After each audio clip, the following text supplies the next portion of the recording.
मुबीन आरिफ साहब।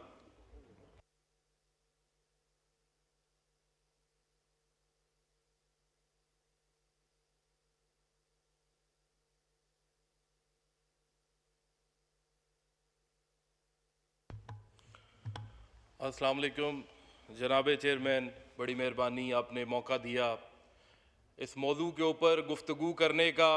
ये जो आजकल चल रहा है ये सारे पाकिस्तानियों के बड़ा दिल के करीब है और बड़ा ज़रूरी समझता था कि मैं भी इसके अंदर कोई अपनी जो है वो इसके ऊपर कोई गुफ्तगू करूं।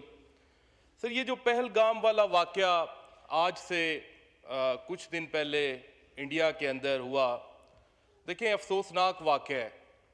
वहाँ पे जो सिविलियंस जो हैं वो ट्रेजिडी हुई है, वो ज़िंदगियों से गए हैं। ये पाकिस्तान पिछले 20-25 साल से ये दहशतगर्दी की जंग लड़ रहा है। हम ये चीज़ें समझ सकते हैं, वेस्ट की जंग हो, किसी दूसरे तीसरे मुल्कों की जंग हो, पाकिस्तान जो है वो दहशतगर्दी के पिछले बड़े अरसे से ख़िलाफ़ है और पूरी दुनिया को इस चीज़ का पता है। ये कैसे हो सकता है कि जो मुल्क दहशतगर्दी के ख़िलाफ़ खुद जंग लड़ रहा है वो अपने ख़ित्ते में दहशतगर्दी चाहे? इम्पॉसिबल है सर ये। सर लेकिन उसके बाद उन्होंने अपनी जो पहलगाम वाले वाक़या के बाद इंडिया ने अपनी पुरानी करतूत ही दोबारा जो है वो की। उन्होंने अभी ज़ख्मियों को मरहम पट्टी नहीं की तो उन्होंने सबसे पहले पाकिस्तान के ऊपर इल्ज़ाम लगा दिया। इससे पहले भी ये हर 2-3-4 साल बाद इंडिया इसी तरह करता है। कोई छोटा मोटा वाक़या हो, इंडिया पाकिस्तान पे वाक़या होने से 10 मिनट पहले भी इल्ज़ाम लगाना हो तो वो लगा देता है। उधर सर कोई एक्सीडेंट हो जाए, इंडिया के अंदर कोई किसी किस्म का कोई इस तरह का वाक़या हो जाए, उन्होंने पाकिस्तान के ऊपर इल्ज़ाम लगाना है। हालांकि हार्ट अटैक से कोई मर जाए तो वो पाकिस्तान के ऊपर इल्ज़ाम लगाने को फिरते हैं।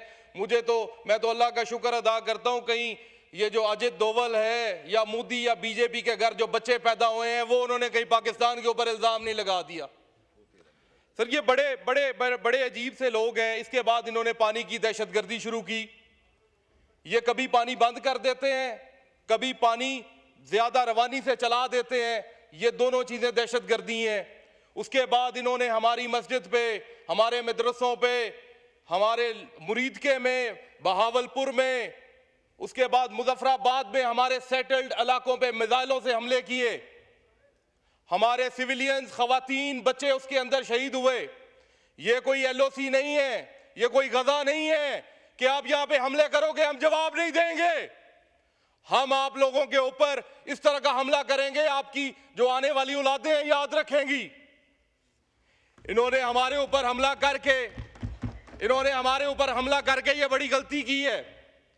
इस हमला इन्होंने एक इमरान खान के वक्त में भी किया था।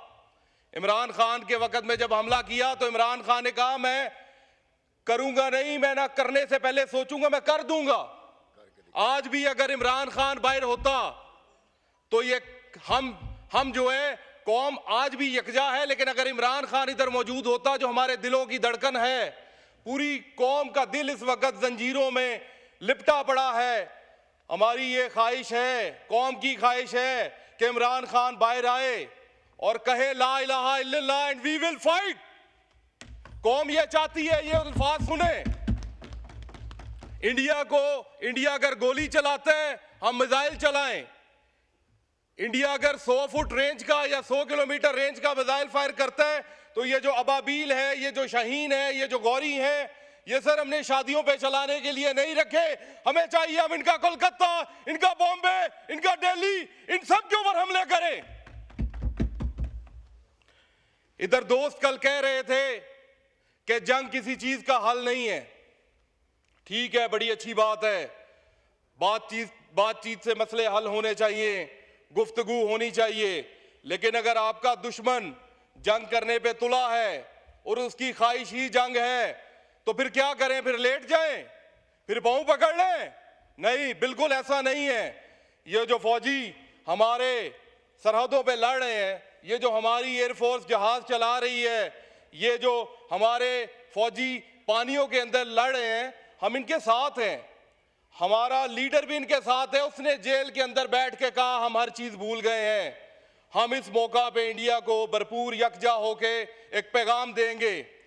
हमने कौमी यकजहती का पैगाम दिया। क्या कौमी यकजहती का पैगाम सिर्फ तहरीक इंसाफ ने देना है? क्या कौमी यकजहती की जिम्मेदारी इमरान खान की है? क्या कौमी यकजहती की जिम्मेदारी अपोजिशन की है? इसके अंदर हुकूमत का कोई लेना देना नहीं, इसके अंदर अदालतों का कोई लेना देना नहीं, इसके अंदर सिविल इंतजामिया का कोई लेना देना नहीं। ये सबका फर्ज है, इस्टेब्लिशमेंट का भी फर्ज है कि कौमी यकजहती और कौमी हम आहंगी पैदा करें। ये पाकिस्तान के वाइंड अप करें प्लीज। जी सर, बिल्कुल इसे कंक्लूड कर रहा हूं। ये पाकिस्तान के फायदे की बातें हैं और ये जो पाकिस्तान के साथ मुखलिस लोग हैं वही कौमी यकजहती के बारे में सोच सकते हैं। इधर कोई ऐसा लीडर नहीं है कि जिसने ये आवाज इंडिया के और मोदी के खिलाफ बुलंद ना की हो। मैं सिर्फ हुकूमती बेंच से ये पूछना चाहता हूं कि आपका लीडर किधर है? उन्होंने कोई सप सौंग है? वो नहीं बोलता इंडिया के खिलाफ, वो भी तो कुछ बोले ना। इंग्लैंड जाके बह रहे हैं, उतो कुछ बोल लवे और ਉਹਦੇ ਕੋਲ मीडिया वाले सवाल करते ने, बड़े जवाब देंदा उन्होंने। जिथों इंडिया का मोदी का सवाल हुंदा है बिल्कुल चुप कर जाता है। जनाबे चेयरमैन, यह गल भी तो मुनासिब कोई नहीं, इंडिया के खिलाफ बोले। जो इंडिया के खिलाफ नहीं सो बोलना तो फिर इंडिया जाके बह जाए, बीजेपी जो इलेक्शन लड़ लवे। यह तो कोई तरीका नहीं सर। आखिर ते एक शेर पढ़ के इजाजत चाहूंगा। तुम्हें भी जिद है कि मशके सितम रहे जारी, तुम्हें भी जिद है कि मशके सितम रहे जारी, हमें भी नाज के जो जोरो जफा के आदी हैं, हमें भी नाज के जोरो जफा के आदी हैं। तुम्हें भी जम महाभारता लड़ी तुमने, हमें भी फख्र है कि हम करबला के आदी हैं। बड़ी मेहरबानी। पाकिस्तान जिंदाबाद।